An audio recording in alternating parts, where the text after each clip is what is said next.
आप लोगों को नमस्कार। योग से निरोग में आपका स्वागत है। मैं डॉक्टर पवन गुरु। आज हम आपको बताएंगे कि यूरिक एसिड को आप कैसे नियंत्रण में योग के माध्यम से कर सकते हैं। आप लोगों को ज्ञात होना चाहिए कि यूरिक एसिड बढ़ने से हमारी किडनी पर लोड बढ़ता है और जब किडनी का प्यूरिफिकेशन प्रॉपर ढंग से नहीं होता तो भी यूरिक एसिड हमारा बढ़ने लगता है।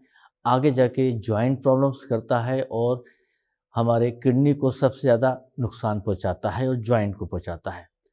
इसके लिए हमें साथियों क्या करना है, सबसे पहले एक आसन का अभ्यास करना चाहिए और कुछ प्राणायाम का अभ्यास करना चाहिए, जिससे हम यूरिक एसिड को कंट्रोल कर सकते हैं।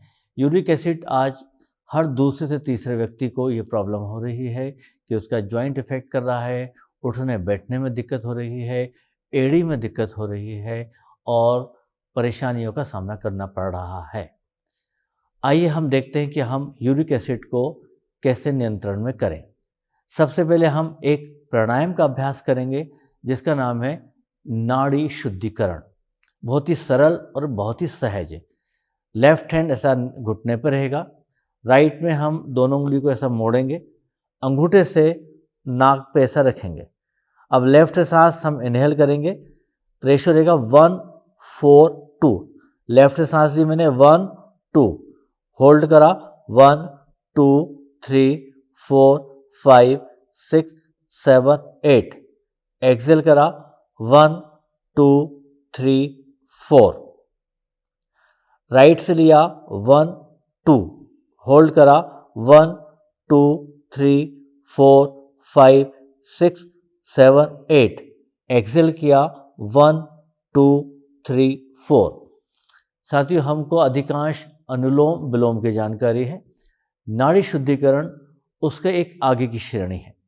अगर इसका हम अभ्यास करते हैं 5 मिनट तक तो ये हमारी सारी मांसपेशियों को क्लीन करता है, व्याधियों से मुक्त करता है। यूरिक एसिड के अलावा आपको किडनी में भी फ़ायदा पहुंचाता है, हाई बीपी में भी फ़ायदा पहुंचाता है, हार्ट प्रॉब्लम में भी फ़ायदा पहुंचाएगा, साइनस, सर्दी जुकाम और माइग्रेन में भी लाभ पहुंचाता है। और ख़ासकर जो आजकल रेजिस्टेंस पावर कम होने से कोरोना जैसी या अन्य जो बीमारी हमको पैदा हो रही हैं या पैदा हो सकती हैं, उनसे भी हमको ये बचाता है। बहुत सरल और सहज है। इसके अलावा साथियों, हमको एक आसन और अभ्यास करना है, उसको हम देखते हैं। इसका नाम है वज्रासन। करना कैसे साथियों, आप धीरे से ऐसा पैर मोड़कर ऐसा बैठ जाएंगे।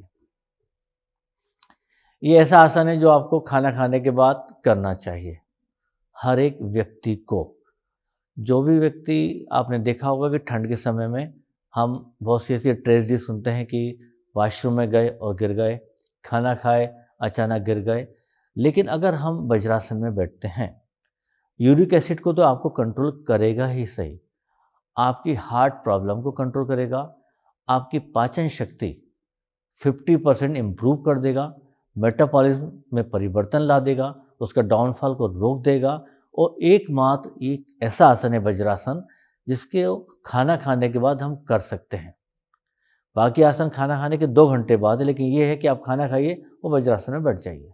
आप किसी पार्टी में भी जा रहे हैं तो वही, वहाँ आपने जो भी भोजन करा हो, चाहे लाइट हो चाहे हैवी हो, आप वज्रासन में वहाँ बैठ जाएं, फिर वहाँ घर की ओर प्रस्थान करें। तो साथियों, ये जो हार्ट प्रॉब्लम की ट्रेजेडी होती है वो आप उसको इग्नोर कर देंगे, उसको बाहर कर देंगे और इस परेशानी से आप आराम से बच जाएंगे।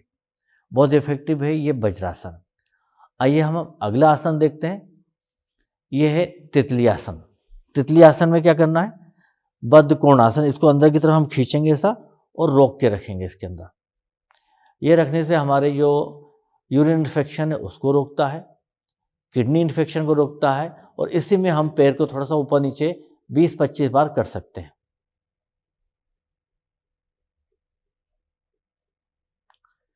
ये लगातार आप अभ्यास करेंगे तो आपको जो यूरिन की लीकेज होती है उसको रोकता है, साथ में ही गायनिक प्रॉब्लम में रोकता है, उम्र बढ़ने के साथ जो प्रोस्टेट की तकलीफ होती है उसमें रोकता है, यूरिक एसिड को जो बढ़ जाता है, जो हमारे बाहर हम ड्रेन बॉडी नहीं कर पाती उसको ड्रेन कर देता है। और साथ में हमको पानी का सेवन थोड़ा बढ़ाना चाहिए। तो हम यूरिक एसिड की तकलीफ से अपने आप को आराम से बचा सकते हैं। अब हम अगला आसन करेंगे। इसमें क्या करना साथियों, दोनों पैर को ऐसे लंबे फैला दीजिए। आपको ज़्यादा मेहनत नहीं करना है, खासकर अगर आपको बैक प्रॉब्लम है, सर्वाइकल है, तो थोड़ा सा आप बॉडी को ऐसा बेंड करेंगे। अब आपको ऐसा लगता है कि आपको कोई प्रॉब्लम नहीं है, सिर्फ स्टिफनेस है, तो हम इसमें पैर को ऐसे आगे की तरफ ले जाएंगे। ये हम 20 से 40 बार अगर इसका हम अभ्यास करते हैं साथियों, तो हम हमारे यूरिक एसिड को ड्रेन करने में ये लाभ पहुंचाता है। साथ में ये हमारी जो आप देख रहे होंगे, जब मैं अभ्यास कर रहा हूँ तो आप जब करेंगे तो नीचे से पूरी पिंडली आपकी खींचेगी, थाई मसल्स आपकी खींचेगी, तो मसल्स को टोन अप करता है, मसल को फ्लेक्सिबल करता है। जब मसल फ्लेक्सिबल होगी, हमारी पूरे बॉडी का जो संचार सिस्टम है वो सारा मसल्स पर टिका हुआ है। अगर मसल्स हमारा अच्छा काम करेंगे, हड्डी तो देखिए आप कितनी मजबूत होती है हमारी, कि जब हम दुनिया से विदा कर जाते हैं तब इतनी हड्डियाँ हम बटोर के ले आते हैं। वो इतने टेम्परेचर में भी उनको नुकसान नहीं होता। लेकिन ये मसल्स होती हैं, इसी को अगर हम मजबूत कर लेते हैं, मजबूत के साथ फ्लेक्सिबल कर लेते हैं, तो हमारा लाइफ स्पान अपने आप बढ़ जाता है। कैसे करना है फिर से दिखाता हूँ, ये देखिए।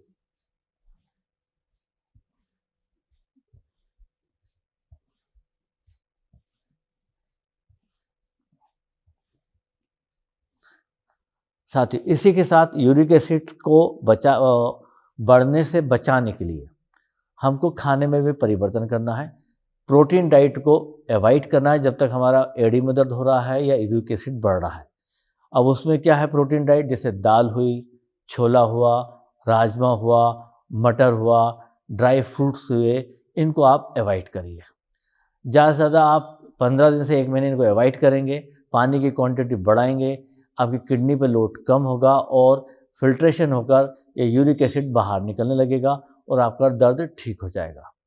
साथियों, कोई भी बीमारी ना बड़ी होती है, ना कोई बीमारी छोटी होती है। हम उसको स्वीकार करें, स्वीकार करने के बाद जब हम उससे लड़ाई करेंगे तो हमारी जीत सुनिश्चित है।